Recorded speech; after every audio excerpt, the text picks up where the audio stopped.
Абдурахман Мурадасилов – видный партизан, политрук группы Алуштинского партизанского отряда, боец Бахчисарайского отряда. В боях и засадах Мурадасилов уничтожал живую силу противника. В Алуштинском отряде не раз выполнял секретные задания. Доставлял важные данные и продовольствие. В одной такой вылазке лично ликвидировал 2 румынских солдат. Сегодня в библиотеке Гаспринского хранится его личный архив с фотографиями, документами, рукописями и медалями. Это уникальный человек своего времени. Здесь есть удостоверение его орденов и участников Всесоюзной сельскохозяйственной выставки. Здесь орден партизану Отечественной войны и за доблестный труд в Великой Отечественной войне. Среди архивных материалов есть интересные фотографии Абдурахмана Мурадасилова.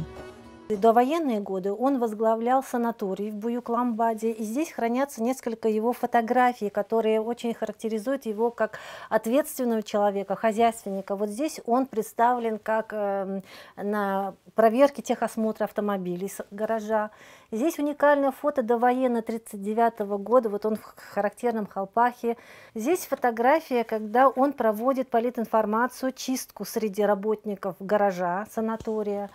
И еще есть уникальные фотографии встречи очередной группы отдыхающих в санатории. Военные заслуги не помогли Абдурахману Мурадасилову избежать советских репрессий. Новость о депортации своего народа настигла партизана, когда он проходил лечение в госпитале после ранения.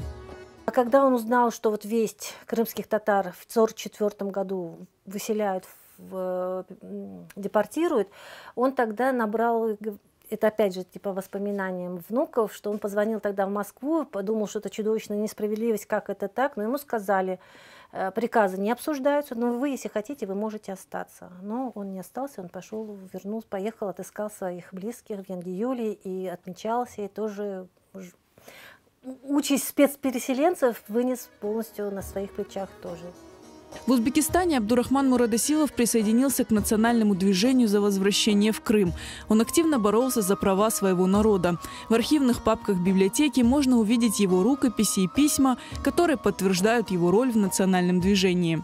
Абдурахман ага Мурадасилов, можно сказать, что стоял у истоков национального движения крымских татар. И он возглавлял именно в июле вот эту ячейку. Он сплачивал народ, они собирались в домах крымских татар, писали письма, обсуждали. В его архиве здесь есть уникальные рукописи и письма, в которых он черновики с именами крымских татар, участников войны, и письма лично Брежневу, где он просит, чтобы крымских татар вернули на родину, на истинную его родину, в родной край Крым.